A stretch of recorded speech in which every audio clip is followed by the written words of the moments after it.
Rupert Fuchs was splashing toward the bow of the boat as it began to grind against the concrete and pull away from the dock pilings. He saw James Cox rise and run. He saw the dead man stand and turn after James. Rupert raised the spear. When his left foot stepped forward again, he turned his hips and let the spear fly. It impaled Harlan Cox through the back and sent him stumbling forward, tripping and falling face down into the canal. Rupert did not miss a step. He saw the boat sliding out of reach. He leapt. His chest struck the railing full force, and his arms wrapped over it. He held on, despite the pain, as the boat pulled away and began to move down the canal at a 45-degree angle. Rupert threw his leg over the railing and pulled himself on board. Jonah Unger saw Durant slipping from the railing. He grabbed Durant's forearms and leaned back, straining with all his weight to drag him onto the V109 as it broke free and began to glide, off-angle, down the swollen canal. As the front end broke free and careened away, the backside of the boat caught more of the canal's energy and began to expand its angle. With one last surge, Jonah pulled Durant up and over the railing, and both men fell onto the deck beside the machine gun. Durant tried to stand. He could not. He could barely breathe. He was certain his ribs had broken when he landed on the mule path. The rudder. Turn the rudder, or we get stuck sideways. Jonah did not understand a word of it. Durant passed out. The rear of the V109 swung out wider and wider toward perpendicular. Rupert limped along the deck, fighting through fatigue, desperate to reach the wheelhouse before they turned completely sideways. He felt the rear of the boat strike the mule path on the south side of the canal. He heard it grinding against steel and concrete. The front of the boat struck the north mule path, and suddenly they were slammed to a stop, lodged sideways in the canal. Water began rushing up and over the deck. By the time Rupert reached the wheelhouse, it was pouring down the stairs into the ship's hold. "Scheiße!" Rupert yelled. Jonah Unger was next to the machine gun, beside Durant's inert form, trying desperately to keep him above water. As Rupert knelt beside them, he felt it coming. He looked back and heard the rushing roar before the lightning could illuminate it. Holy Mother of Christ! 100 yards away, closing steady, a mountainous wave of black water and debris roared and tumbled down the canal toward them.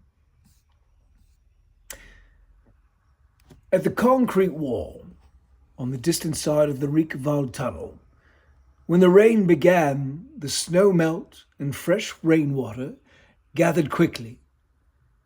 Within minutes, the gorge beyond the Riekewald Tunnel had completely drowned the tunnel mouth.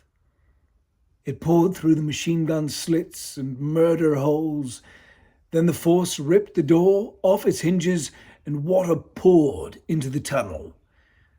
The first pieces of concrete failed, then the entire wall exploded inward, followed by a wave of water moving with incredible speed. It smashed through the Peniche barges inside the tunnel like toys, dragging their flotsam onward, guns and gas and aeroplane parts all crashing through barriers and shorting out the overhead lights as the water reached the ceiling. When the water's flow hit the exit 6 kilometers away, it exploded into the canal like a fire hose. It unmoored the 3 barges there and threw them south. It took hold of the hundreds of burned bodies on the shore and dragged them pell-mell along with it, gaining speed and power as the water's volume doubled and tripled in size, destroying everything in its path. Rupert Fuchs was the first to hear it coming. "Come on! Come on!" Rupert yelled. He grabbed one of Durant's arms and Jonah took the other. They could no longer see the coming wave, but they heard it. They hauled Durant to the stern and threw him over, then leaped down beside him. They grabbed hold of him again and dragged him, clambering desperately up the steep, soaked bank of the canal. As they reached the peak, the wall of water struck the V109, lifting and throwing it down the canal like a child's bath toy. All the care and dedication its sailors had poured into it sundered in a breath. Rupert and Jonah were hit by the spray and knocked over. The water tried to pull Durant's body away, but they held fast to his wrists and hauled him out of the flood. On top of the berm, Jonah collapsed back on the wet grass, breath heaving. In the distance, he heard 6-pound artillery cannons giving their all. Then the guns went silent. There was only the sound of the rushing flood. He sat up beside Rupert and looked down at Durant. "Is he alive?" Jonah asked. Rupert leaned over Durant's chest and listened. He nodded. "Yeah, I think so." Jonah looked across the flood of water towards San Quentin. "They got them all. James, Sergeant Renoir, Captain Strothman, the other American."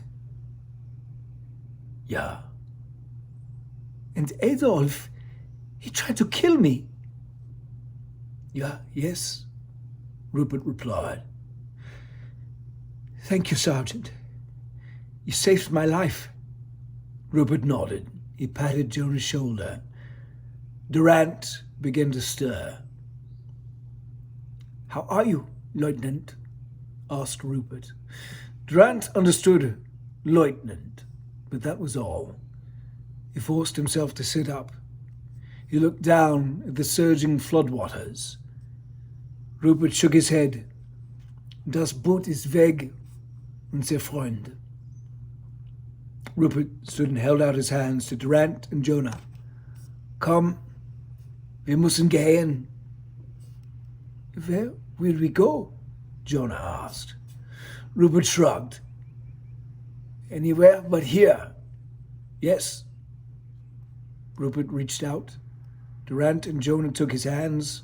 He helped them up to unsteady feet.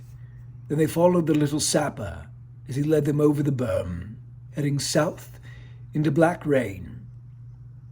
White lightning split the sky.